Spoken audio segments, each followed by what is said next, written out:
Bismillahirrahmanirrahim. Assalamualaikum warahmatullahi wabarakatuh. Alhamdulillahirabbil alamin. Alhamdulillahilladzi arsala rasulahu bil huda wa dinil haqq liyudhhirahu 'ala dini kullihi walau karihal musyrikun.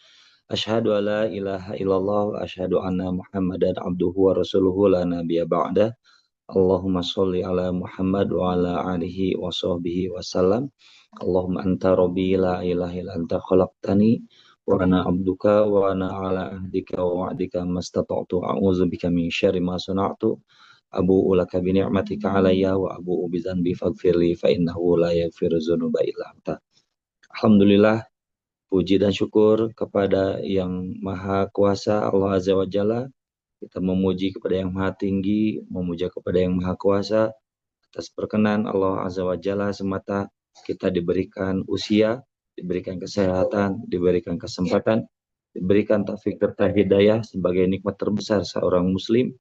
Dan setelah nikmat iman, nikmat Islam, nikmat taufik dan hidayah, tentu saja nikmat kesehatan yang sangat berharga sekali bagi kehidupan manusia.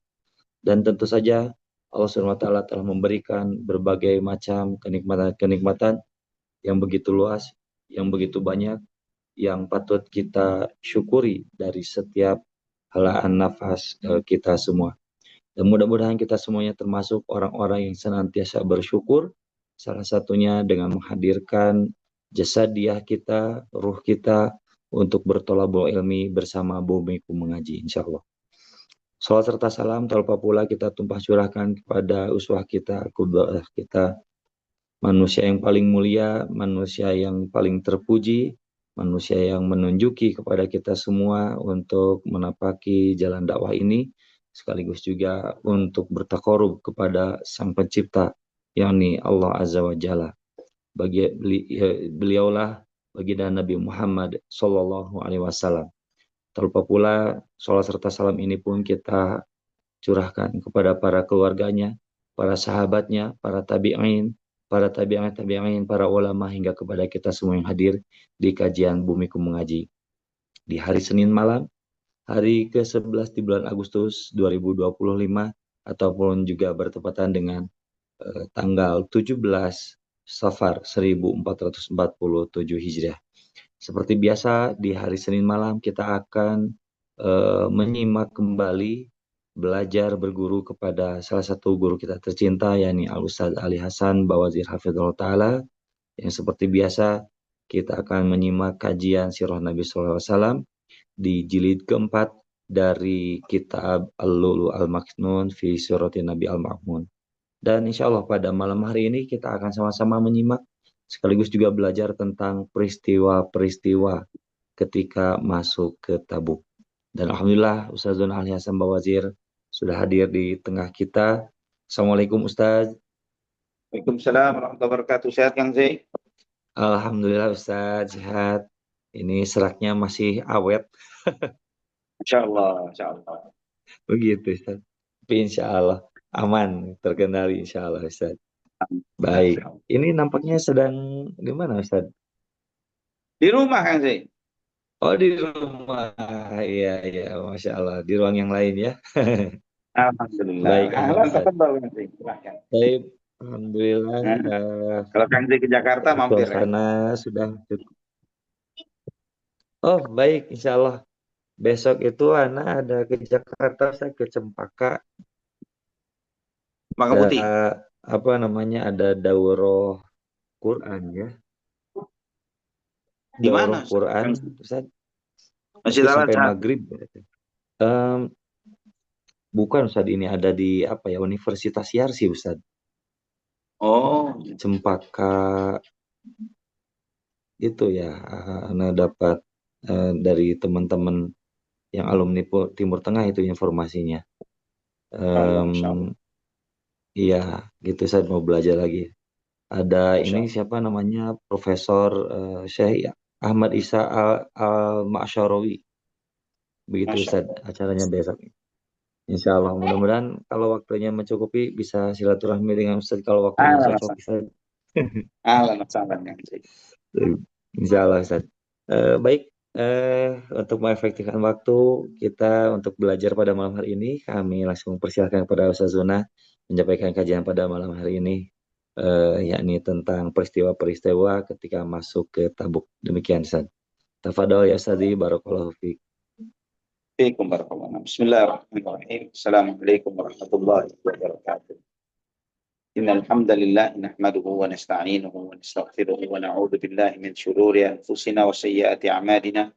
Man yahdihillahu fala mudilla lahu wa man yudlil fala hadiya lahu. Asyhadu an la ilaha illallah wahdahu la syarika lahu wa asyhadu anna Muhammadan 'abduhu wa rasuluhu la nabiyya ba'dah. Allahumma salli wa sallim wa barik ala abdika wa nabiyyika Muhammad wa ala alihi wa sahbihi wa man ihtada bi hadihi ila yaumil qiyamah.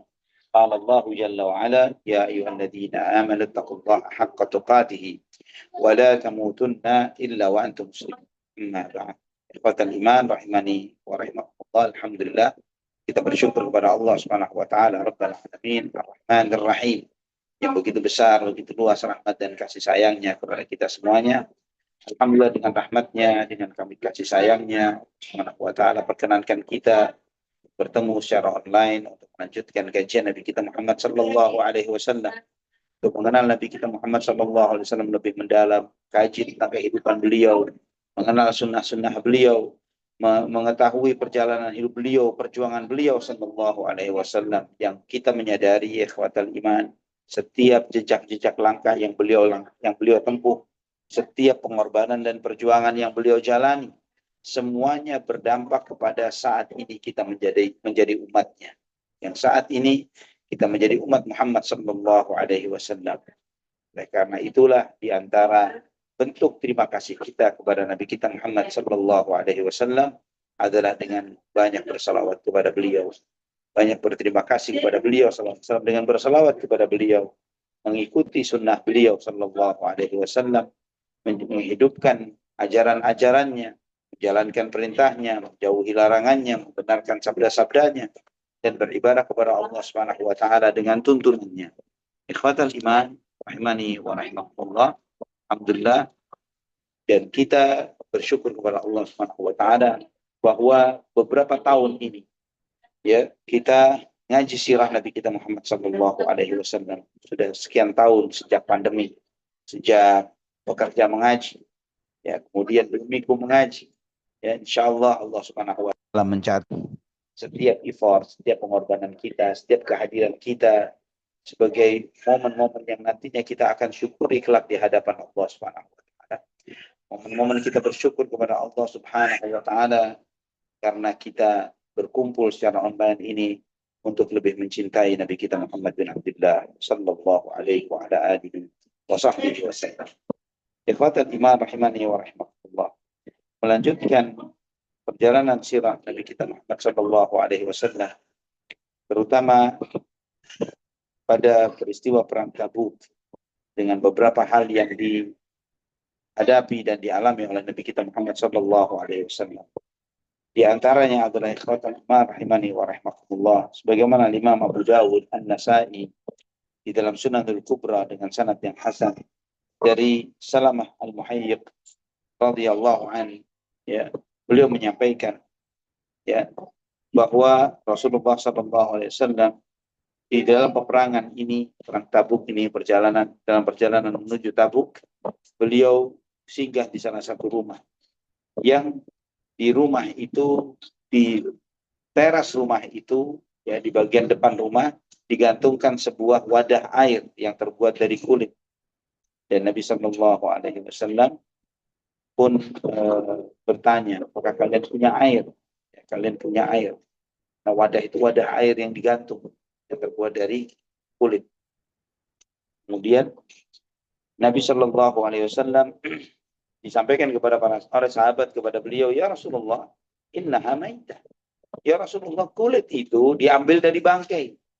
Ya, bangkai itu najis. Bagaimana dengan kulitnya? Otomatis kalau kulitnya itu najis, maka tidak boleh dijadikan wadah untuk tempat air.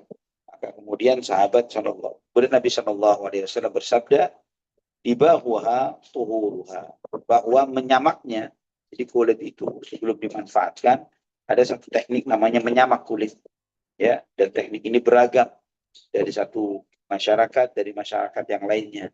Dulu anak ingat ketika masih kecil, sebagian orang, ya, sebagian masyarakat, mereka menyamak kulit itu dengan bahwa kulit kambing itu setelah dibersihkan dari daging-daging yang melekat padanya, kemudian disamak dengan dikasih garam, ya, dikasih garam banyak begitu, dikasih garam, dan itu proses penyamakan kulit itu kemudian dijemur sekian lama. Dan maka Nabi SAW mengatakan, bersabda, dibahuha tuhurha, bahwa menyamaknya adalah mensucikannya. Dan di dalam Sunan An-Nasai Nabi SAW bersabda, alaisa qad dabagtiha, bukankah engkau wahai yang pemilik wadah ini, engkau telah menyamaknya? Maka wanita itu mengatakan, bala ya Rasulullah, benar, saya sudah menyamaknya. Maka Nabi SAW bersabda, fa inna dibaghaha zakatuha, bahwa menyamak kulit itu sama seperti menyembelihnya. Ya, Ibnu Athir menyebutkan bahwa az-zaka di sini atau at-tadkiyah, az-zakatu atau at-tadkiyah adalah penyembelihan. Dan beliau berkata, ja'ala dibaghal jildi bimanzilati dzabh fa inna jildal madbuhi tahirun. Ya.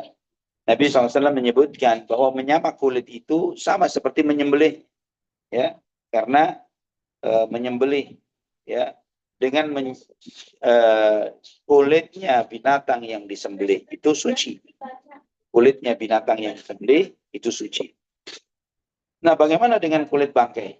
Nah, Nabi SAW menyebutkan bahwa mensucikan kulit bangkai adalah dengan menyamaknya. Nah, itu adalah sebagai bentuk mensucikannya. Di dalam perjalanan ke Tabuk ini, ikhwatal iman rahimani wa rahimakumullah, di suatu malam, ya, para tentara turun, mereka menjelang fajar, ya, Nabi SAW pergi untuk qada'ul hajah, ya, untuk buang air, ya, dan beliau didampingi oleh Al-Mughirah bin Syu'bah. Maka Nabi SAW menjauh dan ditunggu oleh para sahabat untuk sholat subuh. Ternyata Nabi SAW tidak kunjung datang. Maka sebagian sahabat mengajukan Abdurrahman bin Auf radhiyallahu anhu untuk menjadi imam sholat. Maka sholatlah Abdurrahman bin Auf menjadi imam. Subhanallah, di rakaat yang kedua, Nabi SAW masuk menjadi makmum. Ya, jadi Nabi SAW dapat satu rakaat dan jadi masbuk untuk rakaat yang berikutnya. Sebagaimana ini disebutkan oleh Imam Muslim di dalam sahihnya, Ibnu Hibban juga di dalam sahihnya dari Al-Mughirah bin Syu'bah radhiyallahu anhu. Ini ikhwatal iman rahimani wa rahimakumullah.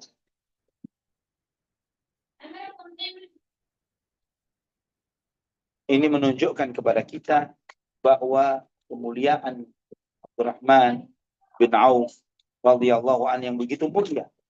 Bagaimana seorang sahabat yang kemudian menjadi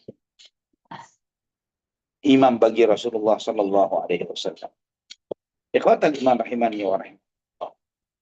Di dalam riwayat Mughirah bin Syu'bah ini, beliau menceritakan bahwa Nabi SAW pergi menjauh dari rombongan Rasulullah. Dan kata beliau, kata Mughirah, aku bersamanya dalam peristiwa perang Tabuk ini. Ya, dalam peristiwa perang Tabuk ini. Sebelum fajar, maka aku mendampingi Nabi SAW.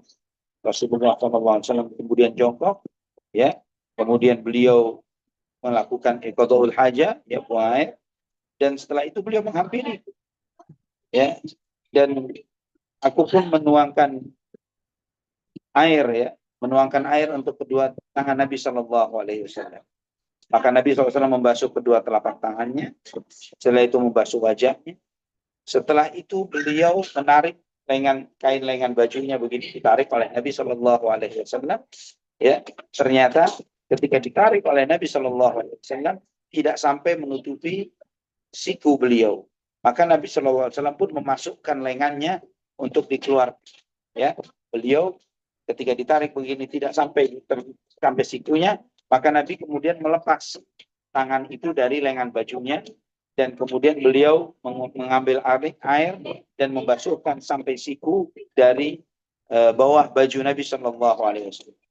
Setelah itu beliau mengusap kepalanya dan kemudian beliau wudhu, ya, mengusap sepatunya. Setelah itu Nabi SAW menunggangi kendaraannya dan kami pun berjalan, ya, balik ke pasukan. Dan ternyata kami dapati mereka sedang sholat.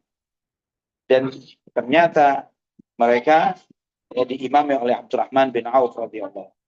Maka Nabi Shallallahu Alaihi Wasallam pun bermakmum, ya, menjadi makmumnya Abdurrahman bin Auf. Ketika itu ternyata Abdurrahman bin Auf sudah selesai 1 rakaat dari sholat subuh. Nabi Shallallahu Alaihi Wasallam berdiri bersama kaum muslimin di belakang Abdurrahman bin Auf untuk melakukan sholat rakaat kedua dari sholat subuh. Kemudian Abdurrahman bin Auf mengucapkan salam, selesai rakaat kedua beliau salam. Nabi SAW berdiri untuk menambah 1 rakaat lagi. Ini membuat terkejut dan takut para sahabat radhiyallahu anhu. Ya, bisa antum bayangkan ya ikhwatal iman, antum tiba-tiba ditunjuk untuk menjadi imam, dan ternyata ketika antum salam, antum dapati Rasulullah SAW menjadi makmum antum. Ini suatu kemuliaan besar bagi Abdurrahman bin Auf radhiyallahu anhu arba. Ya, dan bagaimana para sahabat mereka terkejut akan hal ini. Mereka takut karena apa? Karena mereka mengira bahwa mereka telah mendahului Allah dan Rasulnya. Ya, maka mereka memperbanyak tasbih, memperbanyak istighfar, bertaubat kepada Allah Subhanahu wa taala karena hal itu. Maka ketika Nabi SAW salam, ya, selesai menyempurnakan 1 rakaat, Nabi SAW bersabda ahsantum. Beliau bersabda asabtum. Kalian telah bersikap baik, kalian telah benar. Ikhwatal iman rahimani wa rahimakumullah.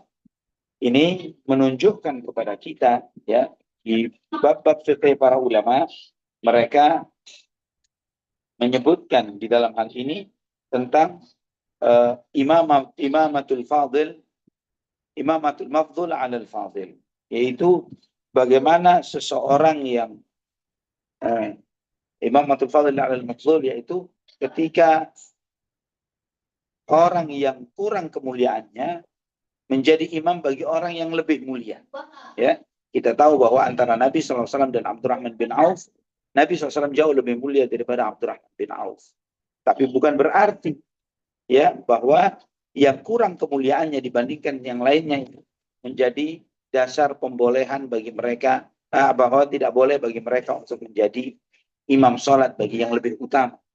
Jadi ini juga mengajarkan kepada antum, kepada kita semuanya, dan terlebih lagi kita, orang-orang yang masih menuntut ilmu, jangan merasa bahwa anak yang paling afdal di komplek ini, anak yang paling mulia, harusnya anak yang jadi imam. Ya, tidak begitu seorang muslim. Ya, tidak begitu seorang talibul ilm. Harusnya kita bersikap sebagaimana Nabi kita Muhammad sallallahu alaihi wasallam, bahwa beliau bermakmum dengan Abdurrahman bin Auf, dan itu bukanlah suatu aib, bukanlah suatu cacat, bukanlah suatu celah, ya, untuk menjadi makmum sholat seseorang. Ya, nah, ikhwatal iman rahimani wa rahimakumullah,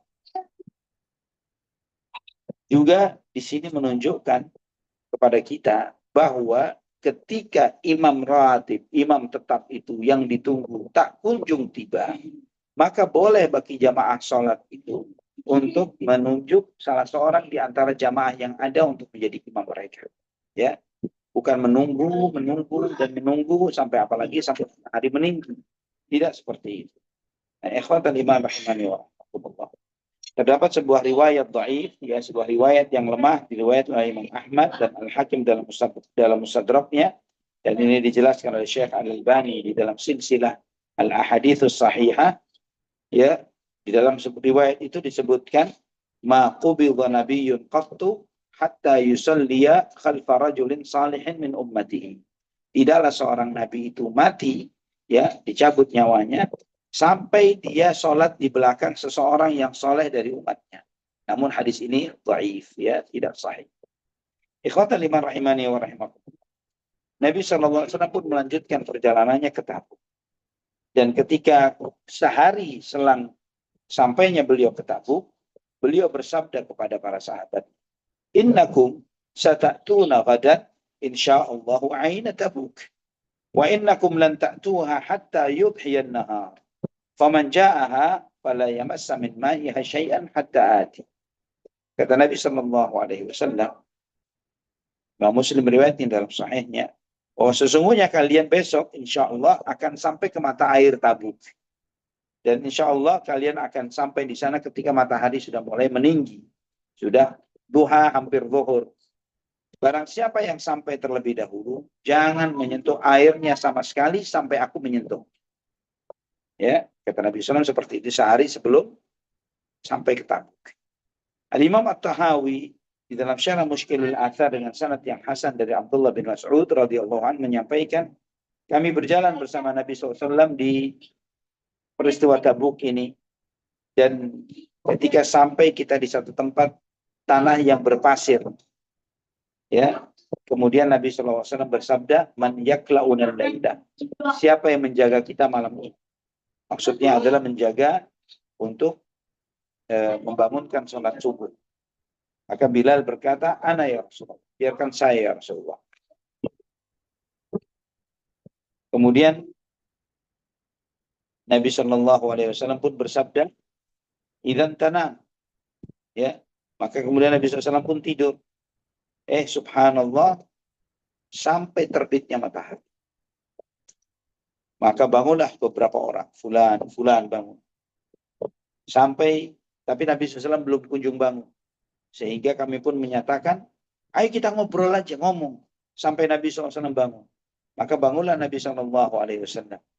Maka Nabi SAW bersabda, if'alu ma kuntum taf'alu, wa kadzalika yaf'alu man nama aw nasiya. Lakukanlah apa yang biasa kalian lakukan. Bangun sholat subuh, bangun di waktu subuh dan sholat. Demikianlah yang semestinya dilakukan oleh yang tertidur atau lupa, kata Nabi SAW. Ini mengajarkan kepada kita bahwa orang yang tertidur dari sholat subuh, apa yang harus dia lakukan ketika dia bangun? Yang harus dia lakukan adalah mengambil air wudhu dan kemudian melaksanakan sholat. Ya, bukan dia mengira kalau sudah sholat subuhnya lewat atau waktunya lewat, dia beranggapan bahwa tidak ada sholat lagi. Itu salah. Ya, yang benar adalah ketika dia tertidur sampai terbit matahari, maka tetap wajib dia sholat subuh. Ya, tetap wajib dia sholat subuh.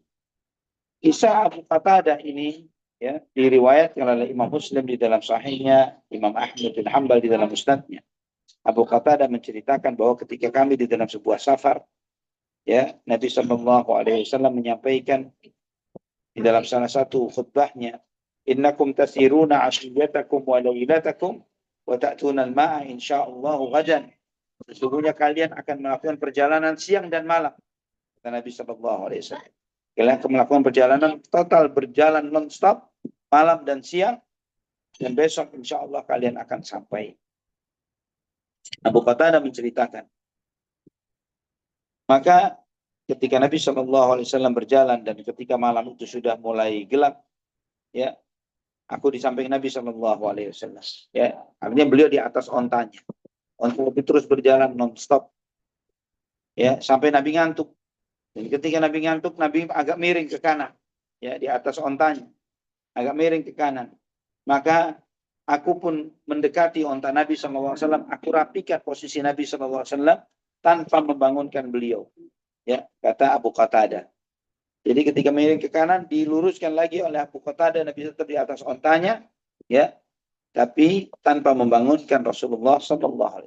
Sampai beliau berada di atas onta itu dalam keadaan sempurna.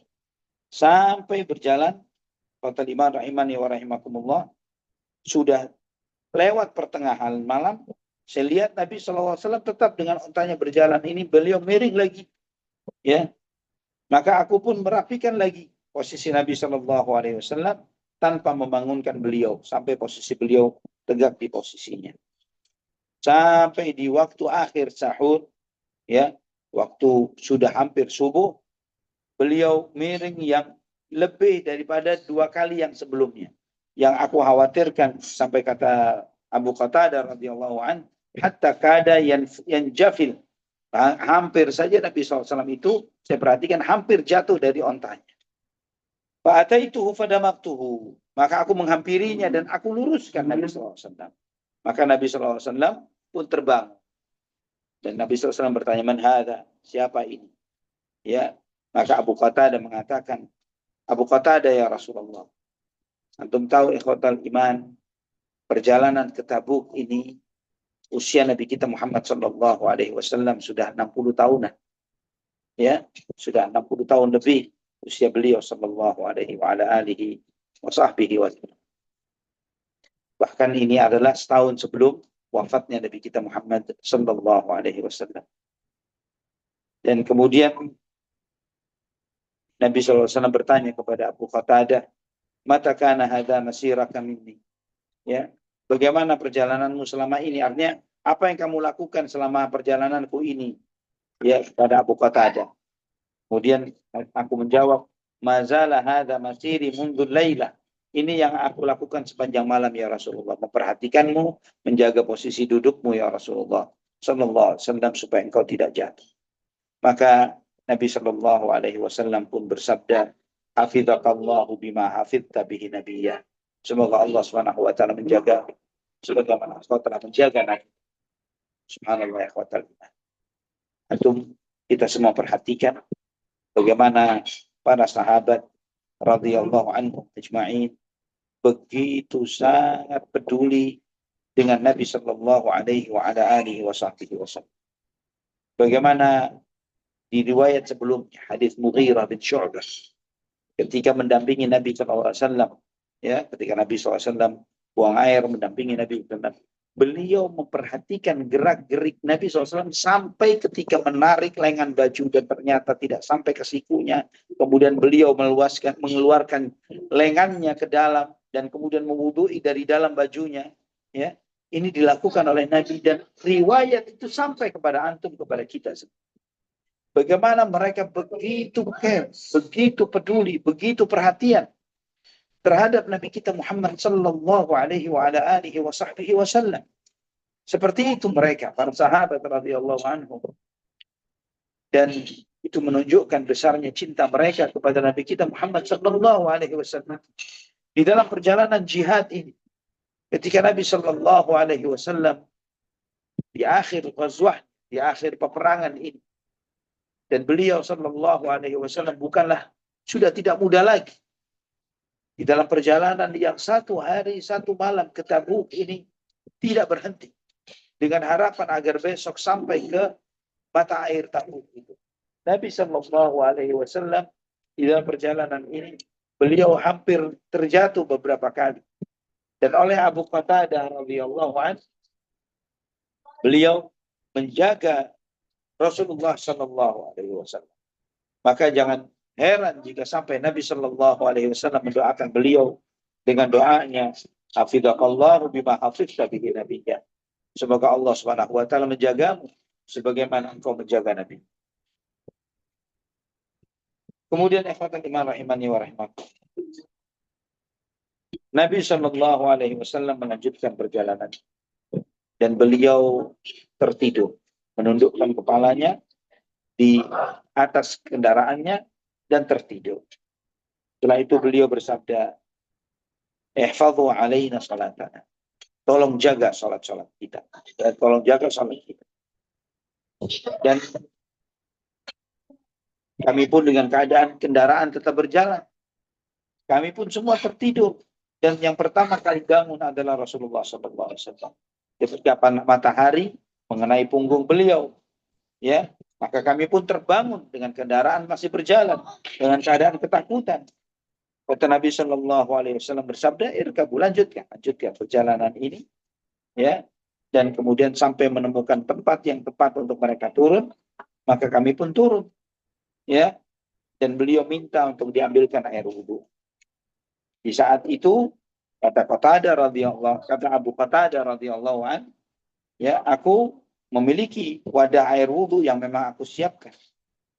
Maka kemudian Nabi Shallallahu Alaihi Wasallam berwudhu dengan sangat sedikit airnya beliau pakai, ya, dengan memakai air yang sangat sedikit, sehingga banyak tersisa air di tempat wudhu itu.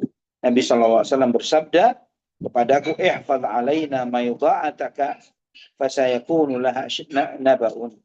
Tolong jaga sisa air wudhu ini, nanti ada hal besar yang akan terjadi. Nanti akan ada suatu hal besar yang bakal terjadi nanti. Kemudian Bilal pun memandangkan adzan, Dan setelah itu Nabi SAW melaksanakan sholat qabliyah 2 rakaat. Setelah itu Nabi SAW melaksanakan sholat subuh 2 rakaat. Beliau melakukan sebagaimana yang biasa beliau lakukan tiap hari. Di sini Nabi SAW mengajarkan kepada antum, kepada kita semua, ikhwatal iman, bahwa jika kita terlambat bangun sholat subuh, bukan berarti kemudian kita melewatkan sholat sunnah qabliyah yang biasa kita lakukan. Tetap sholat sunnah qabliyah itu lakukan, amalkan sebagaimana yang biasa antum lakukan. Jangan sampai karena itu terlambat nih, udah siang.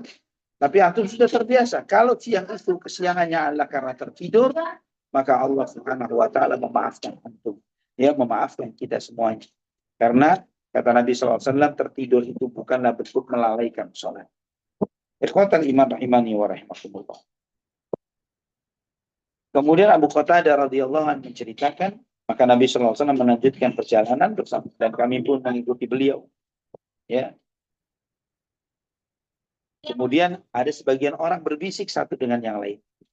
Ya, bertanya, maka farratu masana'na bitafritina fi salatina. Maka farahnya apa dendanya kalau kita ini sampai melaksanakan sholat kesiangan seperti ini?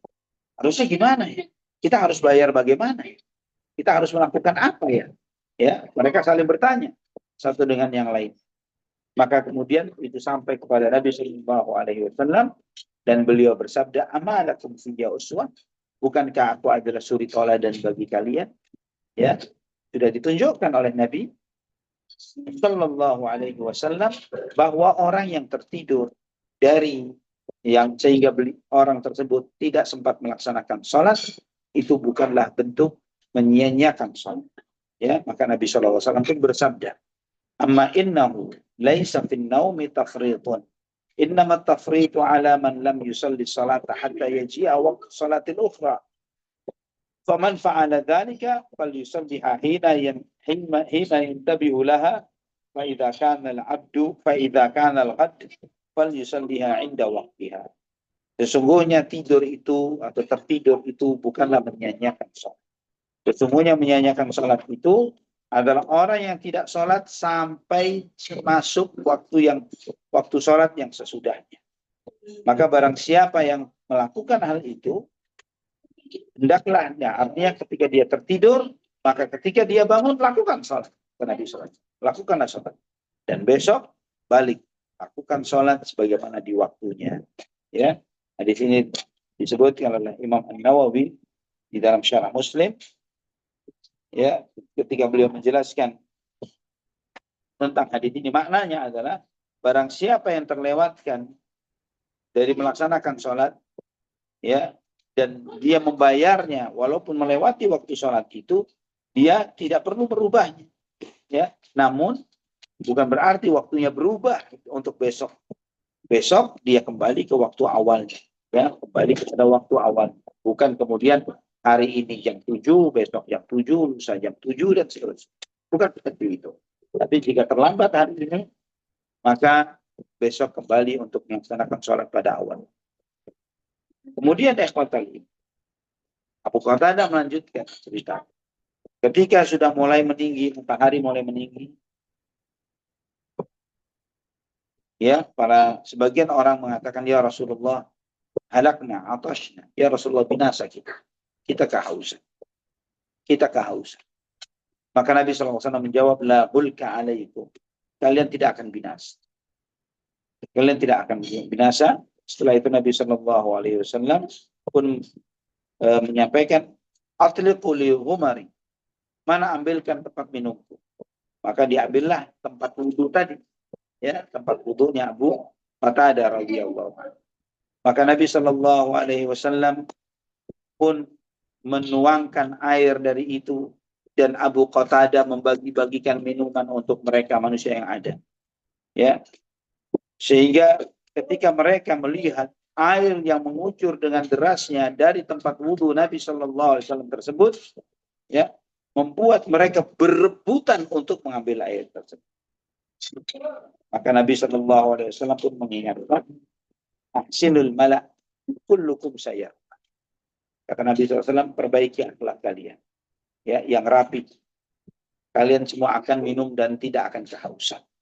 Kata Nabi SAW. Maka mereka pun memperbaiki barisannya, mereka ngantri, mereka minum sampai puas, bergantian terus. Nabi menuang, kata Abu Qatadah, aku yang memberi minum kepada mereka. Terus demikian, ya, memberi minum mereka. Sampai tidak ada seorang pun yang tersisa kecuali aku dan Rasulullah SAW yang belum. Setelah itu Nabi SAW pun menuangkan air kepada kata Nabi SAW, isyrab, silakan kamu minum wahai Abu Qatadah. Maka kata Abu Qatadah radhiyallahu anhu, asyrabu hatta tashraba ya Rasulullah. Saya tidak akan minum sampai engkau yang lebih dulu minum ya Rasulullah. Ya, Abu Qatadah ingin mengedepankan Nabi Muhammad SAW untuk minum. Namun apa jawabannya? Apa jawaban Rasulullah SAW? Ini menjadi satu kaidah. Ini menjadi suatu sunnah yang harus diperhatikan oleh umat Muhammad SAW ketika menyambut tamu. Beliau bersabda, Inna sa'il qaumi akhiruhum syurban. Sesungguhnya orang yang menuangkan minum untuk suatu kaum, dia yang terakhir minum. Ya, maka kata Abu Qatadah, aku pun meminumnya. Selesai, baru Nabi SAW meminum air tersebut. Dan Abu Qatadah pun mengatakan,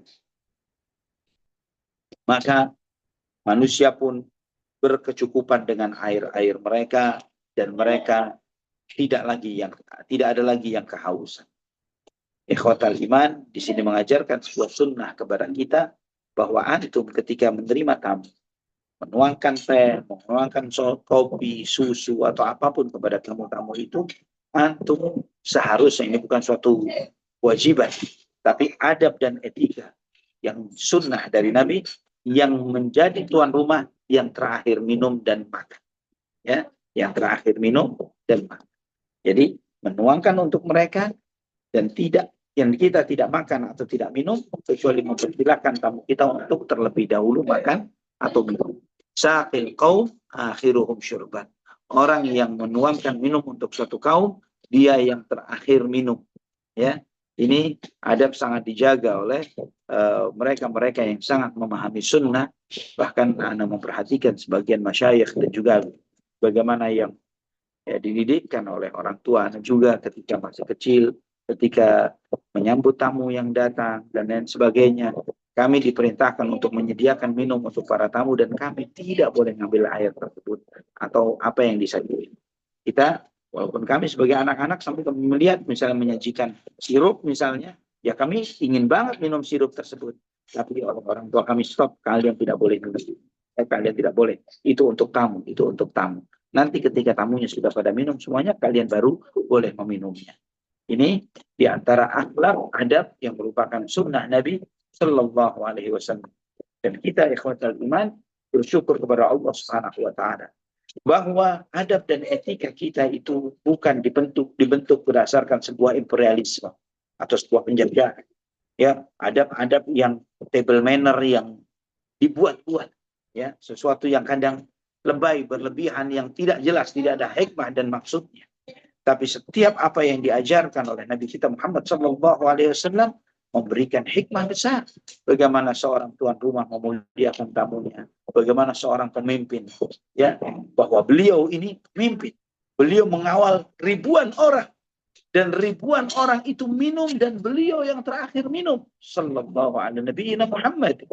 Bagaimana beliau yang juga pasti haus. Demikian pula Abu Qatadah radhiyallahu anhu yang meneruskan air minum itu kepada para sahabat. Pasti haus, tapi bersabar untuk memberikan minum kepada ribuan orang tersebut yang baru setelah itu Abu Qatadah dan yang terakhir Nabi kita Muhammad sallallahu alaihi wa ala alihi wasallam. Ikhwatan iman rahimani wa rahmatullah. Maka tibalah kaum muslimin ke Tabuk. Ya, dan mereka mendapati mata air itu sangat sedikit air. Dan Nabi SAW sudah menyampaikan kemarin. Innakum sata'tuna badan. InsyaAllah wa'ina Tabuk. Wa innakum lan ta'tuha hatta yudhiyan nahar. Faman ja'aha minkum falayamassa min ma'iha syai'an hatta ati. InsyaAllah besok kalian akan sampai ke mata air Tabuk. Dan kata Nabi SAW, dan insya Allah kalian tidak akan sampai di sana kecuali matahari telah meninggi. Maka barang siapa di antara kalian sampai di sana, jangan sampai menyentuh airnya sampai aku yang terlebih dahulu. Namun ternyata ada dua orang yang bergegas, ya, dua orang ini bergegas untuk ke mata air tersebut. Dua orang ini adalah dua orang munafik, ya, dua orang munafik. Mereka kemudian berusaha untuk menyerobot, untuk meminum air dari mata air itu, padahal tinggal sedikit yang ada di mata air itu. Maka ketika disampaikan kepada Nabi SAW, Nabi SAW mencela dua orang itu. Ya, ketika sampai kepada beliau, beliau mencela dua orang tersebut. Dan Nabi mengingatkan mereka dengan peringatan-peringatan. Dan ketika para sahabat mencelupkan tangan mereka di mata air itu, ya, sedikit-sedikit sampai mereka mencelupkan jari jemarinya di sana, Nabi Shallallahu Alaihi Wasallam pun membasuh wajah dan kedua tangannya di mata air. Dan beliau mengulang lagi seperti itu. Beliau wudhu, ya, bukan wudhu, membasuh wajah dan tangannya. Maka subhanallah ya ikhwatal iman, mata air yang tadinya cuma kecil airnya mengeluarkan air yang sangat deras, ya, yang sangat deras, sehingga para sahabat pun semuanya minum dari air tersebut. Dan kemudian Nabi Shallallahu Alaihi Wasallam bersabda kepada Mu'adz bin Jabal radhiyallahu anhu, yushiku ya Mu'adz, in qala bika hayatin antara ma hahuna qad muli ajinana. Nanti insya Allah wahai Mu'adz, kalau umurmu panjang, kamu akan melihat tempat kering ini, Tabuk, akan menjadi kebun-kebun, kata Nabi Shallallahu Alaihi Wasallam. Tempat kering ini akan menjadi kebun-kebun. Hadis ini dalam Sahih Muslim. Ini Nabi kita Muhammad Shallallahu Alaihi Wasallam mulai menyebutkan sejumlah ciri-ciri yang bakal terjadi sesudah beliau. Hal-hal yang menjadi prolog dari akhir zaman. Di dalam riwayat Ibnu Ishaq, di dalam sirahnya, Nabi SAW bersabda, la in baqitum aw man baqiya minkum la tasma'unna bihadzal wadi wa huwa aqsabu ma baina yadayhi wa ma khalfahu. Ya, kalau kalian umurnya panjang atau masih ada di antara kalian yang hidup, kalian akan mendengar tentang lembah ini yang semuanya akan menghijau, kata Nabi, sambil Nabi menunjuk ke depan dan ke belakang beliau. Ya, Nabi SAW menyampaikan ini semua akan hijau, kata Rasulullah Sallallahu Alaihi Wasallam. Ikhwatal iman rahimani wa rahimakumullah. Ketika sampai di Tabuk ini, dibuatkanlah kemah untuk Nabi Sallallahu Alaihi Wasallam, sebagaimana dalam Sahih Bukhari dari Auf bin Malik radhiyallahu anhu. Aku menemui Nabi Sallallahu Alaihi Wasallam dan beliau berada di dalam sebuah kemah yang terbuat dari kulit. Aku pun mengucapkan salam, assalamualaikum, ya, mengucapkan salam kepada Nabi Sallallahu Alaihi Wasallam. Beliau sesampainya di sana, beliau berkhutbah di hadapan para sahabat, sebagaimana dalam Musnad Imam Ahmad, At-Tahawi dalam Syarah Mushkilul Athar dengan sanad yang sahih dari Abdullah bin Abbas radhiyallahu anhu. Di hari Tabuk itu, sampainya di Tabuk, Nabi Sallallahu Alaihi Wasallam berkhutbah. Beliau bersabda, ma fin nasi mithlu rajulin akhidhin bi'inani farasihi liyujahida fi sabilillah wa yajtaniba syururan nas wa mithlu rajulin badin fi ghanamihi yaqri dhaifahu wa yuaddi haqqahu. Kata Nabi SAW, di antara pesan beliau di dalam khutbah itu, tidak ada orang seperti, artinya menunjukkan tidak ada orang yang baik. Orang yang terbaik adalah orang yang mengambil pelana kudanya untuk berjihad di jalan Allah Subhanahu wa taala dan dia menjauhi orang-orang yang buruk. Atau seperti seorang yang menjauh dengan kambingnya dan dia mengembalakan kambing, memuliakan tamunya dan menunaikan hak dari kambing-kambingnya, yaitu membayar zakatnya. Ini Nabi Shallallahu Alaihi Wasallam menunjukkan bahwa di masa fitnah, di masa banyak orang rusak, orang buruk, di saat itu orang yang terbaik adalah orang yang sibuk dengan dakwah dan jihad di jalan Allah. Orang yang menjauh dari orang-orang yang buruk. atau orang yang slow living, orang yang mulai balik ke kampung, ke desa, memelihara kambing, menanam, menjauhi kerusakan manusia yang besar dan banyak ini. Dan ketika ada tamu datang dimuliakan, dan dia juga membayar zakat dari kambing yang dipeliharanya.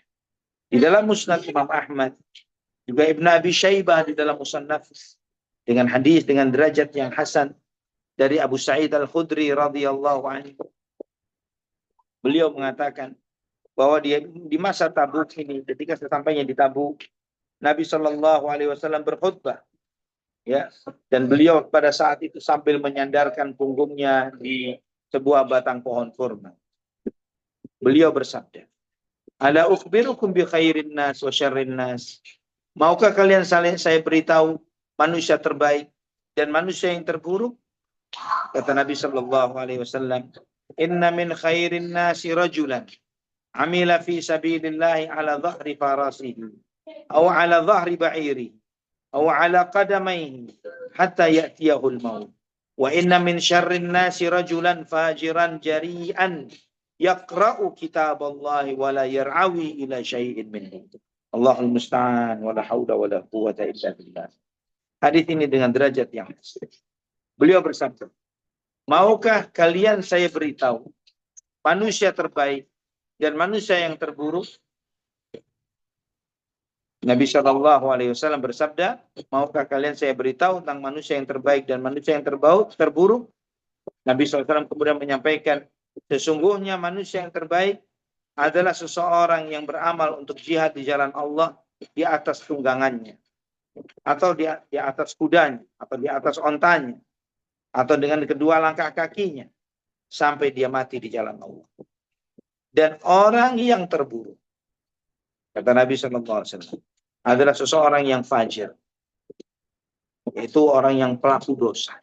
Kata Nabi, fajir ini banyak maksiat, jarian, dan suka cerita, berani ngomong.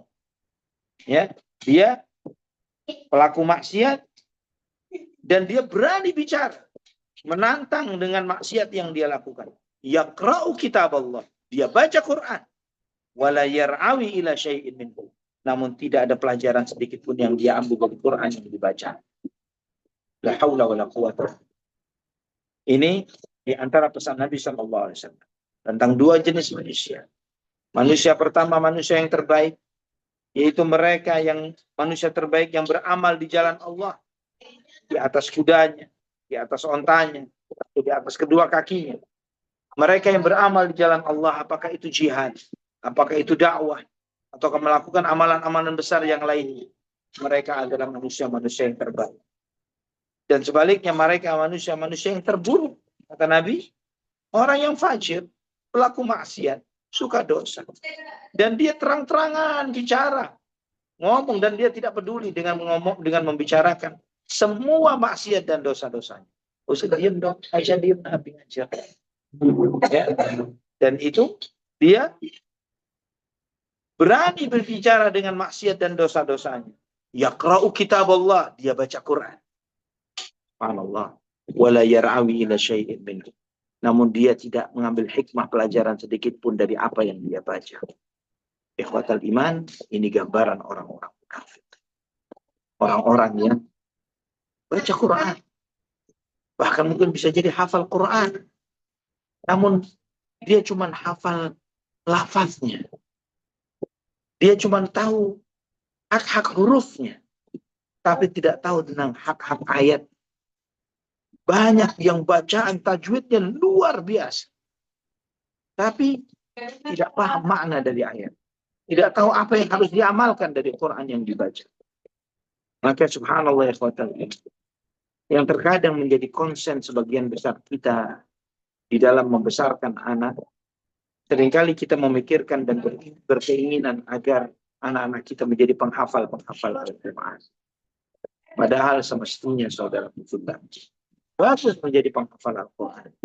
Tapi lebih baik dan lebih bagus lagi adalah bagaimana mereka bukan cuma menghafal atau menjaga huruf-hurufnya dan ayat-ayatnya, tapi yang lebih baik lagi menjaga hukum-hukumnya menjaga aturannya, menjaga tauhidnya, menjaga akhlaknya, mengamalkan isinya. Para sahabat radhiyallahu anhum, sedikit di antara mereka yang hafal Quran. Tidak semuanya hafal Quran. Bahkan tidak banyak di antara mereka yang hafal Quran. Namun yang pasti adalah mereka semuanya mengamalkan Al-Quran. Semuanya paham Quran. Itulah para sahabat. Dan ikhwatal iman rahimani wa rahmat. Terdapat sebuah riwayat yang disebutkan oleh Al-Baihaqi dalam Dalailun Nubuwah. Namun sayangnya sanadnya adalah dhaif, sanadnya lemah. Di mana di situ Al-Baihaqi menyebutkan Nabi SAW khutbah dengan khutbah yang cukup panjang. Beliau bersabda, wahai manusia, diisi. Wahai manusia. Adapun selanjutnya, karena sesungguhnya sebaik-baik ucapan adalah kitabullah. Tali yang paling kuat adalah kalimat taqwa. Sebaik-baik agama adalah agama Ibrahim. Sebaik-baik sunnah adalah sunnah Muhammad. Semulia-mulianya ucapan adalah zikrullah. Sebaik-baik kisah adalah Al-Quran. Sebaik-baik perkara adalah yang terpenting. Seburuk-buruknya perkara adalah hal-hal baru. Sebaik-baik petunjuk adalah petunjuk para nabi. Sebaik-baik kematian adalah mati syahid. Dan sebuta-butanya buta. Buta yang sejati adalah kesesatan dari kebenaran. Dan sebaik-baik amal adalah yang memberi manfaat. Sebaik-baik petunjuk adalah yang diikuti. Seburuk-buruknya buta adalah butanya hati. Ini adalah sejumlah kalimat yang ada di dalam riwayat tersebut. Namun sayangnya riwayatnya adalah dhaif. Al-Hafidh Ibnu Katsir, Hasan, tutup pintunya.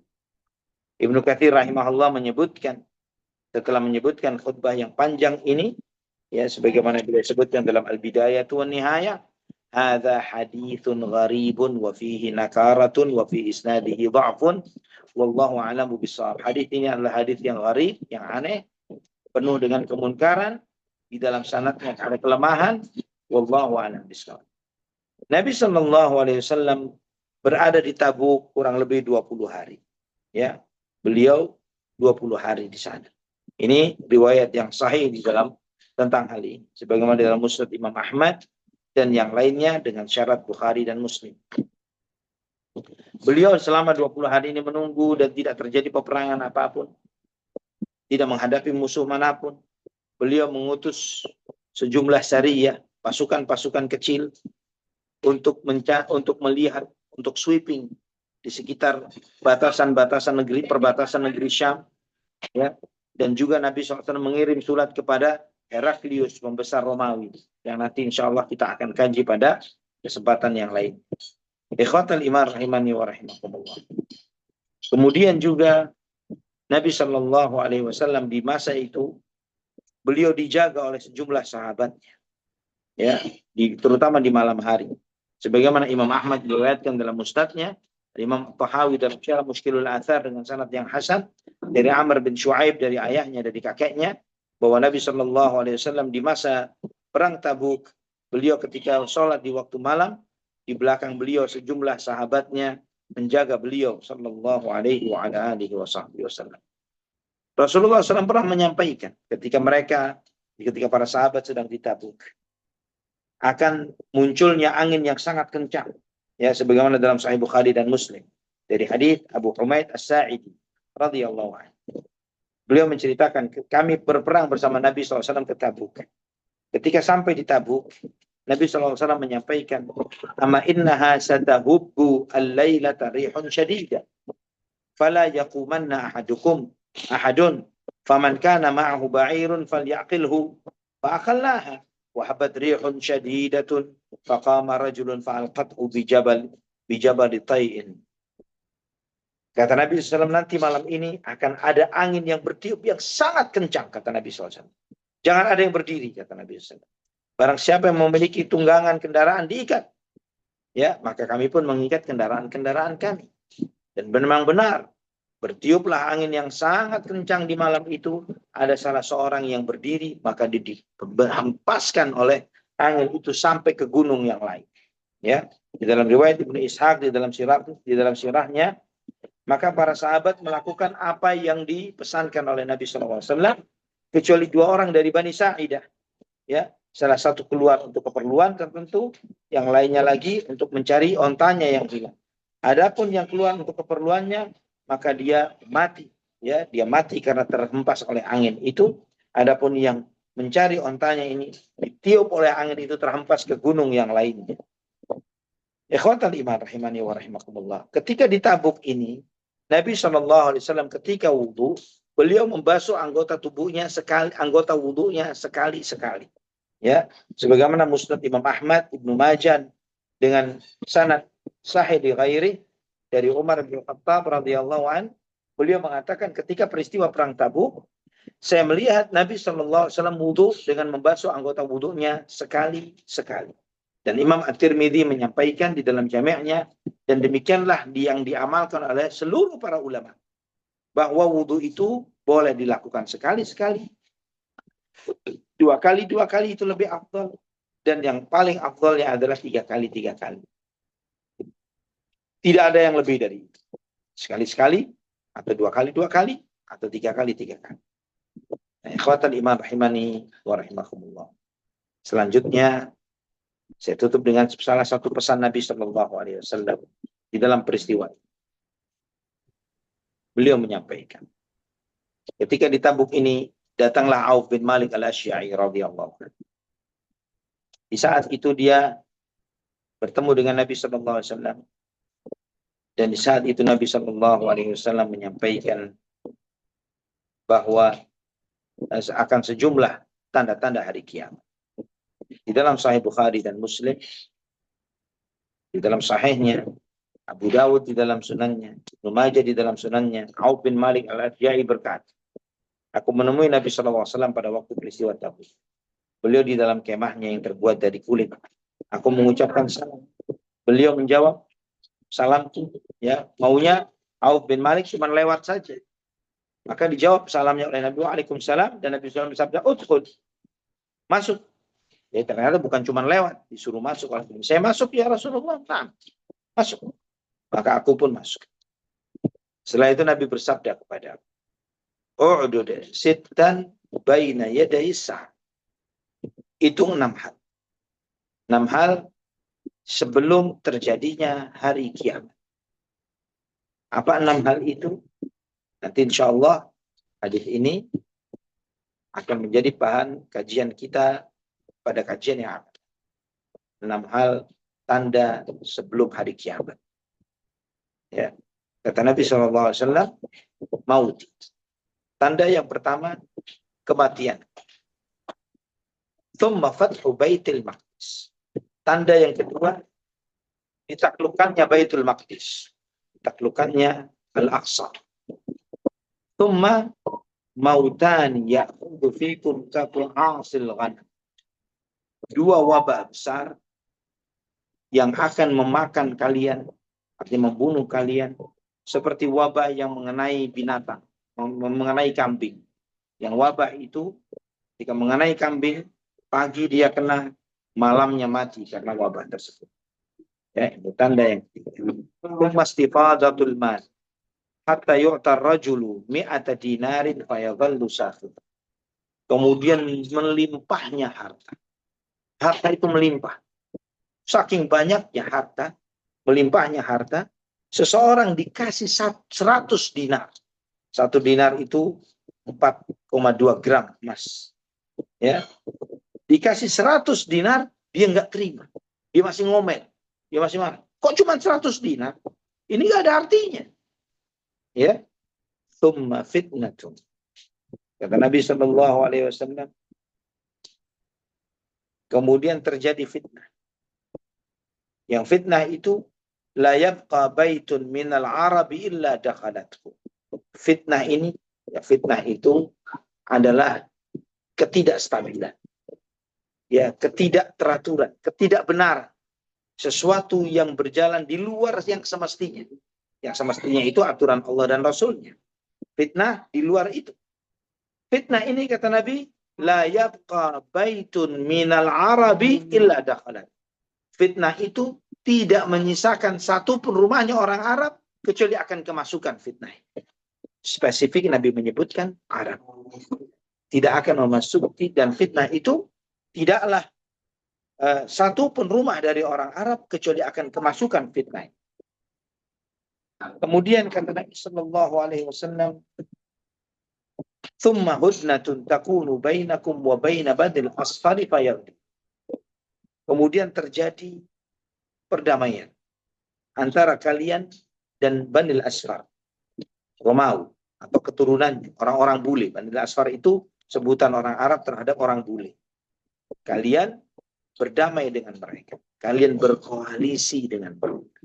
Kalian bekerja sama dengan mereka. Kalian berdamai. Yang melakukan kebaikan banget dengan mereka. Bayar dirun. Namun mereka khianat. Fayatunakum tahta thamanina ghayah. Tahta kulli ghayatin 12,000. Mereka khianat di dalam perdamaian. Dan akhirnya mereka menyerang kalian. Mereka datang menyerbu kalian dengan membawa 80 bendera. 80 negara berkoalisi untuk menyerang negeri-negeri kaum muslim. Yang tiap bendera ada 12.000 tentara. 12.000 kali 80.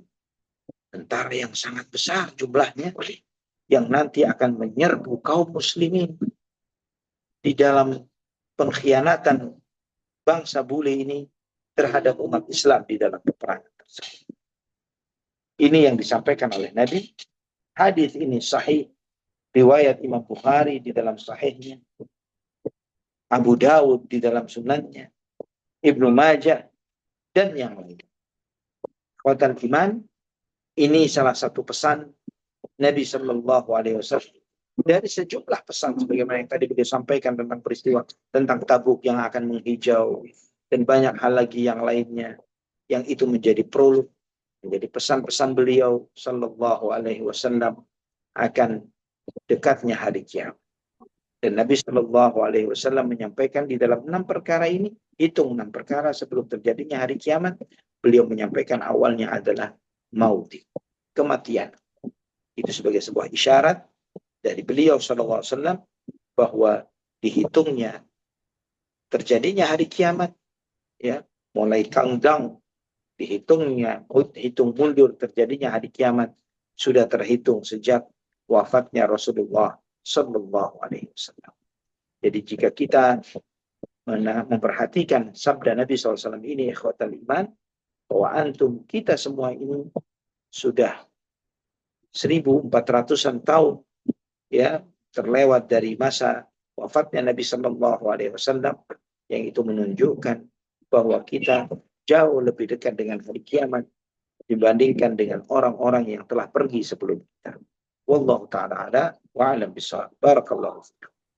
Wa barakallahu fiik Ustazuna, Masya Allah, tema yang sangat menarik sekali, dan tadi berbagai peringatan-peringatan yang disebutkan dalam kisah tersebut semakin mudah-mudahan semakin menancapkan kita untuk semakin waspada, begitu ya, semakin waspada karena ada peringatan-peringatan dari Nabi SAW, pelajaran-pelajaran yang dapat kita ambil, yang Masya Allah tadi disebutkan juga oleh Ustadz bahwa kita tinggal countdown, ya, tinggal menghitung hari mendekati hari kiamat, dan mudah-mudahan Allah SWT memberikan bekal kepada kita semua, yaitu bekal ketakwaan insya Allah. Dan alhamdulillah kita sudah memasuki sesi 2, yakni sesi tanya jawab. Dan bagi jamaah yang ingin bertanya, kami persilahkan untuk menyampaikan pertanyaannya melalui chat box di Zoom meeting ini, ataupun juga dapat menyampaikan pertanyaan langsung secara interaktif bersama Ustaz Luna Ali. Dan alhamdulillah di sini sudah ada pertanyaan dari jamaah setia Bumiku Mengaji dari Bapak Hairus Hamzah di Melaka, Malaysia. Bismillahirrahmanirrahim. Assalamualaikum warahmatullahi wabarakatuh, Ustaz. Semoga Allah Azza wa Jalla senantiasa menjaga Ustaz. Amin. Pertanyaannya ada 2 pertanyaan. Yang pertama, apakah sepanjang ekspedisi peperangan Rasulullah SAW dan para sahabat radhiyallahu anhum mengerjakan sholat duha? Itu pertanyaan pertama, Ustaz. pertanyaan kedua, bolehkah berwudu dengan sekali saja pada saat kekurangan air di rumah? Demikian Ustaz pertanyaannya. Barakallahu fiik. Taufik barakallah. Pertama, Allahu a'lam bishawab, tidak disebutkan riwayat tentang hal itu. Artinya menunjukkan bahwa Nabi SAW tidak melaksanakan sholat duha ketika safar. Ya, ketika safar ini ya, tetap tabuk. Ya, karena kalau terjadi atau dilakukan, pasti ada riwayatnya. Ya, sebagaimana hal-hal kecil yang dilakukan oleh Nabi SAW pun diriwayatkan oleh para sahabat radhiyallahu anhu. Maka itu menunjukkan kepada kita di dalam perjalanan Tabuk ini Nabi SAW tidak melaksanakan salat duha. Dan kemudian pertanyaan kedua, apakah boleh wudhu sekali saja karena air lagi sangat terbatas di rumah? Selama wudhu itu tidak batal, maka boleh Anda menggunakan wudhu yang belum batal ini untuk melaksanakan sholat yang lainnya. Wallahu a'lam bishawab. Baik. Demikian jawaban dari Ustazun Ali atas pertanyaan Bapak Hairul Hamzah di Malaysia. Untuk selanjutnya kami persilakan kepada jemaah yang ingin bertanya. Boleh disampaikan pertanyaannya melalui chat box di Zoom Meeting ini maupun juga mengklik tombol raise hand pada aplikasi Zoom Meeting ini agar dapat bertanya langsung secara interaktif. Alhamdulillah di sini sudah ada Ummu Amr yang sudah mempersiapkan pertanyaan. Tafadhol Ummu Amr. Iya Kang Zai, jazakumullahu khairan. Alhamdulillah, jazakumullahu khairan Ustadz atas materinya hari ini. Dan mudah-mudahan apa-apa yang Ustadz sampaikan bisa kami fahami dan kami amalkan dalam kehidupan sehari-hari. Dan keberkahan Amin. Allah limpahkan kepada Ustadz dan dakwah Ustadz serta perlindungan dimanapun berada. Ustadz yang ditanyakan, misalnya di sini masalah akhlak tadi Ustadz yang kami ajarkan kepada anak-anak. Terkadang memang ada perbedaan antara huruf di Indonesia dan huruf di negara barat. Misalnya ketika di Indonesia, ketika memanggil orang tua, ayah, ibu, dengan sebutan yang sopan dan lembut, terkadang di Indonesia suka dibanding-bandingkan oleh anak saya ketika ada orang yang memanggil ibu bapaknya dengan sebutan nama. Saya kadang-kadang sulit menjelaskan bahwa budaya Indonesia itu cukup baik untuk diusung, apalagi sebagai Muslim. Tetapi terkadang anak-anak suka bilang, kita ini ada di Amerika, jadi nggak usah terkungkung sama budaya. Nah, kalau seperti itu jawaban bijak dalam syariat Islam seperti apa Ustadz? Mohon nasihatnya. Nah, barakallahu fiik. Benar bahwa alhamdulillah kita bersyukur kepada Allah Subhanahu wa taala yang telah menjadikan kita muslimin. Kita bersyukur kepada Allah Subhanahu wa taala yang menjadikan kepada kita sebagai manusia yang terbaik dengan syariat yang terbaik, dengan adab dan akhlak yang paling mulia, yang setiap interaksi muslim dengan non-muslim di luar sana akan semakin terlihat, ya semakin mengetahui betapa besarnya kemuliaan syariat dan yang mulia ini. Dan setiap perbedaan-perbedaan yang anti lihat, yang dilihat oleh keluarga anti dari segala peradaban-peradaban di luar Islam, itu boleh menjadi sebuah pembelajaran bagi anak-anak umat Islam, mengajarkan kepada mereka bahwa inilah adab Islam dan itulah adab di luar Islam, yang semestinya dengan itu menjadi sebuah pembelajaran bahwa kalau Islam itu memberikan ajaran akhlak dan adab yang terbaik, yang termulia, yang paling agung, yang dengan demikian insya Allah itu menjadi peringatan bagi anak-anak kita yang muslim bahwa supaya tidak meniru perilaku orang-orang kafir tersebut. Wallahu a'lam bishawab. Ya Ustaz, jazakumullahu khairan. Pertanyaan kedua Ustaz, mohon nasihat Ustaz, bagaimana kita memberikan nama untuk anak Ustaz? Atau cucu. Gimana? Memberikan nama dalam Islam Ustaz. Iya. Iya. Bagaimana masukan Ustaz dalam rangka memberikan nama kepada anak atau cucu yang akan dilahirkan dalam syariat Islam? Jazakumullahu khairan. Baik. Memberi nama, haruslah memberi nama itu dengan memiliki pelajaran di balik nama. Ya, hendaklah nama-nama itu menjadi sarana bagi orang tua sebagai sarana untuk mendidik anak-anak. Jadi kalau misalnya dia memberi nama dengan nama-nama nabi misalnya, atau dengan nama-nama sahabat misalnya, laki-laki atau wanita, sahabat atau sahabiyah, maka itu akan menjadi sebuah sarana bagi orang tua di dalam mendidik anak-anak mereka nantinya. Ya, sebagai kisah kenapa Abi memberi nama kepada kepada kamu dengan nama Aisyah misalnya, atau dengan nama Fatimah misalnya, atau dengan nama Khadijah misalnya, atau dengan nama Safiyah misalnya, ya, misalnya seperti itu. Atau dengan nama anak-anak laki-laki dengan nama-nama yang ada ceritanya. Kenapa diberi nama dengan Abdurrahman, ya, atau diberi nama siapa atau siapa atau siapa. Yang dengan demikian ikhwatal iman itu bisa menjadi sarana kita untuk mendidik anak-anak kita nantinya. Itu cara yang terbaik. Wallahu a'lam bishawab, itu adalah cara yang terbaik yang kita pakai untuk mendidik anak-anak kita. Dan berbeda dengan orang yang menggunakan nama-nama yang sifatnya itu mengidolakan tokoh-tokoh yang apalagi fiksi, apalagi cuma pemain olahraga dan yang semisalnya. Yang itu tidak memberikan dampak sedikit pun. Karena tidak sedikit dari para pemain-pemain itu, apalagi tokoh-tokoh fiksi itu, adalah pemain-pemain orang-orang yang pada hakikatnya bukanlah orang yang saleh, tapi lebih pada orang-orang yang fasik. Wallahu a'lam bishawab. Ya Ustadz, jazakumullahu khairan. Masih boleh satu lagi Ustadz? Tapi ini juga di luar tema. Ya. Assalamualaikum warahmatullahi wabarakatuh. Ustadz, mohon nasihatnya. Situasi saya saat ini tidak sedang baik-baik saja Ustadz. Rumah tangga kami sudah lama, anak-anak kami juga sudah cukup dewasa. Satu ada di universitas, satu masih di akhir SMA. Di pernikahan ini, puluhan tahun yang lalu atau lebih dari 10 tahun yang lalu, pernah ada kasus yang akan ada perceraian, tetapi dengan nasihat dan rekonsiliasi, saya dan suami mempertahankan rumah tangga ini dan dapat membesarkan anak sampai sekarang.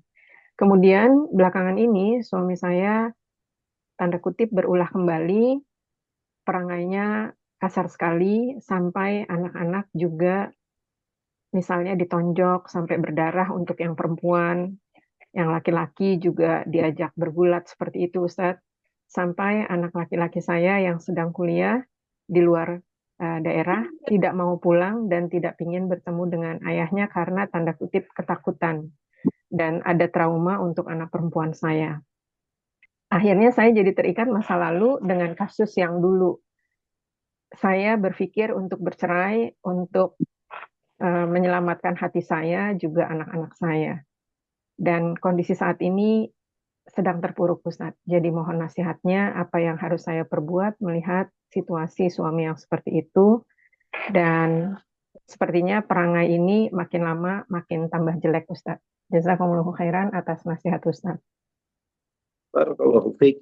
Jika yang disampaikan semuanya ini benar, maka anti harus menyelamatkan diri anti, ya, dan juga memberikan suasana atau lingkungan atau rumah tangga atau tempat tinggal yang aman, ya, sebelum nyaman, yang aman bagi anak-anak anti. Ketika anti melihat keberadaan anak-anak itu dengan ayah mereka menimbulkan kemudaratan seperti yang disampaikan, maka yang terbaik adalah menyelamatkan diri. Ya, keamanan itu diprioritaskan ketimbang apapun. Karena aman itu adalah anugerah yang paling utama yang harus dinikmati dan disyukuri oleh seorang hamba sebelum dia mencari fasilitas-fasilitas tambahan yang lainnya. Kalau dia mendapatkan semua fasilitas tapi tidak merasakan atau mendapatkan keamanan, maka apa artinya semua fasilitas itu? Ya, keamanan itu menjadi sebuah prioritas utama. Maka wallahu a'lam bishawab, yang perlu diperhatikan oleh yang bertanya, ana lebih, kalau apa yang disampaikan benar, apa yang disampaikan bahwa sang suami atau sang ayah ini melakukan kekerasan fisik bahkan terhadap putrinya sampai menonjoknya sampai berdarah, dan anak laki-lakinya diajak bergulat, berkelahi yang seperti itu secara fisik, ini menunjukkan keburukan perangai yang tidak boleh didekati. Wallahu a'lam bishawab.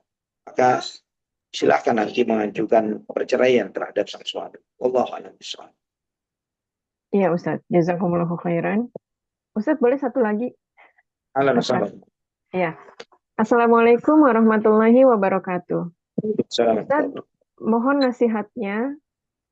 Ini kejadiannya sudah lama sekali dan Ustadz beberapa kali juga menjawab di persoalan-persoalan yang sama yang sudah kami dengar. Tetapi saya ingin meyakinkan diri bahwa zaman dahulu Ustadz, saya menikah dan kemudian seringkali ada kata perceraian-perceraian seperti itu. Tetapi kami tetap menikah. Dan sekarang ini usia kami tuh sudah tua Ustadz, sudah di atas 60 berpasangan. Nah, bagaimana status pernikahan saya Ustadz? Karena dulu suami saya mungkin mengatakan talak atau cerai kepada saya sudah lebih dari 5 kali atau sudah puluhan kali. Tapi kami tetap berumah tangga sampai sekarang. Jazakumullahu khairan atas nasihat Ustadz. Karena saya bingung apakah harus bercerai, padahal kami masih menikah. Wallahu a'lam bishawab. Saya tidak bisa jawab pertanyaan.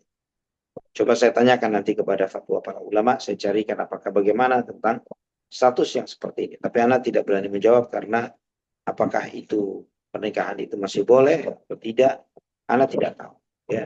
Ya karena sebagaimana yang tadi disampaikan bahwa lebih dari 5 kali ya sebelumnya mengucapkan kalimat cerai dari sang suami. Ya ini kalau bicara tentang hukum syariatnya adalah bahwa yang penanya seorang muslim ini sudah tidak lagi halal bagi suami.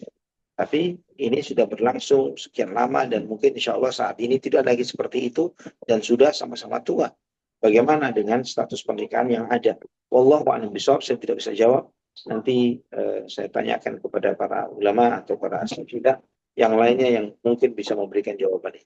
Mungkin Kang Z bisa memforward pertanyaan ini ke Ana atau Ummu Amar. Baik, siap. Insya Allah Ustaz. Iya Ustaz, jazakumullahu khairan. Satu lagi pertanyaan singkat boleh Ustaz? Afwan, sangat. Iya. Assalamualaikum warahmatullahi wabarakatuh. Ustaz, bagaimana kondisinya bila saya mempunyai teman yang usianya sudah tua juga Ustadz, menjelang 60-an, tapi dia tidak pernah sholat. Saya menasihati dia dan mengajak dia untuk belajar Islam, untuk sholat. Tapi sepertinya tidak mau dan cenderung agak keras kalau diberitahu. Apakah saya bisa mengatakan, wah dia tidak Muslim, padahal dia itu mengaku dia itu Muslim, seperti itu. Bagaimana Ustadz perlakuannya dan bagaimana atau apa yang saya lakukan untuk melihat situasi seperti ini? Jazakumullahu khairan. Ana khawatirkan yang bersangkutan adalah orang munafik. Ya karena kalau misalnya dia diajak untuk beriman kepada Allah, ya dia diajak untuk sholat dan yang semisalnya, tapi malah dia menolak, maka Anda wallahu a'lam bishawab. Kemungkinan besar orang yang dengan karakter dan sifat yang seperti ini bukanlah seorang muslim yang benar atau mukmin yang benar, tapi lebih sebagai orang munafik. Ya, apalagi dia bersikeras seperti itu. Wallahu a'lam bishawab. Kalau misalnya dia ditanya, apakah Anda muslim? Dia pasti menjawab, dia muslim. Baik, ditanya selanjutnya, apa tanda atau ciri bahwa Anda sebagai seorang muslim? Apa cirinya? Apa yang Anda lakukan sebagai pembuktian bahwa Anda adalah seorang muslim? Anda mengatakan syahadat, syahadu an la ilaha illallah, saya bersaksi bahwa tidak ada Tuhan yang berhak disembah kecuali Allah, tapi pernahkah Anda menyembahnya? Ya. Ketika Anda mengatakan tidak ada yang berhak disembah kecuali Allah, tapi Anda tidak pernah menyembahnya, maka itu menunjukkan Anda berbohong dengan statement Anda yang mengatakan tidak ada yang berhak disembah kecuali Allah Subhanahu wa taala. Begitu. Wallahu a'lam bishawab. Iya Ustaz, jazakumullahu khairan. Wajib. Baik, barakallahu fikum untuk Ummu Amar dan juga jamaah yang berada di Amerika maupun juga Kanada. Atas pertanyaan-pertanyaannya, mudah-mudahan menambah wawasan kita di kajian pada malam hari ini. Barangkali yang lain, apakah ada yang ingin menyampaikan pertanyaan? Kami persilahkan. Jika tidak ada lagi pertanyaan, maka insya Allah kajian akan segera ditutup. Anda cek dulu di chat box, juga tidak ada, dan tidak ada yang resen juga Ustadz. Ya, insya Allah ini Masya Allah. tandanya akan segera berakhir kajian pada malam hari ini rupanya Ustadz. Mulai barik Namun sebelum berakhir, kami persilakan Ustadz untuk menyampaikan nasihat terakhir dari penutup kajian pada malam hari ini. Silakan Ustadz. Nah, ikhwafillah, rahimani wa rahimakumullah. Tadi sempat sebelum kita mulai soal jawab, ada sebuah hadis Nabi Shallallahu Alaihi Wasallam yang menyebutkan tentang u'udud sittan baina yaday sa'at. Hitunglah 6 perkara menjelang hari kiamat. Itu yang disebut oleh Nabi SAW yang insya Allah itu akan menjadi tema kajian kita. Ya, kita coba berhenti sejenak pada hadis tersebut untuk mengetahui sebagian dari ciri-ciri akhir zaman yang disampaikan oleh Nabi Shallallahu Alaihi Wasallam. Dan kita akan mencoba untuk mengetahui apakah ciri-ciri atau tanda-tanda itu sudah terjadi atau akan terjadi. Allah a'lam bishawab. Mungkin ini ikhwatal iman apa yang kita pelajari pada kesempatan malam hari ini. Semoga Allah Subhanahu wa taala senantiasa memberikan taufik dan hidayahnya kepada kita, meluruskan kita, membenarkan jalan langkah-langkah kita. Semoga Allah Subhanahu wa taala meluruskan setiap langkah ini di jalan kita di kehidupan dunia, dan kita berakhir hidup kita di atas siratal mustaqim, di jalan yang lurus. Amin ya rabbal alamin. Sampai di sini kan. Baik, barakallahu fiik Ustaz. Masya Allah, baru saja disampaikan judulnya, karena sudah berdebar ini. Untuk tanda-tanda, ya Masya Allah sudah berdebar ini. Mudah-mudahan kita semuanya dilindungi oleh Allah Subhanahu wa taala, dijaga keimanan kita, dipelihara keimanan kita, itu yang paling utama, ketaatan kita, ketakwaan kita kepada Allah Subhanahu wa taala, sehingga kita dibebaskan, dihindarkan dari fitnah dajjal, fitnah akhir zaman, fitnah yang sangat tidak terasa dan sangat tipis sekali gitu ya, antara hak dan batil itu. Dan tipu daya dajjal itu sangatlah dahsyat. Oleh karenanya kita disunahkan oleh baginda Nabi SAW untuk berdoa dari fitnah dajjal di tasyahud akhir begitu ya, salah satu. Baik, alhamdulillah, terima kasih sekali lagi kepada Ustazuna Al-Hasan Bawazir hafizahullah taala yang telah menyampaikan kajian pada malam hari ini, membimbing kita, mengingatkan kita kepada Allah Subhanahu wa taala untuk mengikuti dakwah Nabi sallallahu alaihi wasallam sesuai dengan Al-Qur'an dan sunnah Nabi sallallahu alaihi wasallam yang sahih insyaallah. Semoga Allah Subhanahu wa taala menjadikan kajian pada malam hari ini sebagai pempertimbangan amal soleh kepada kita semua, dan juga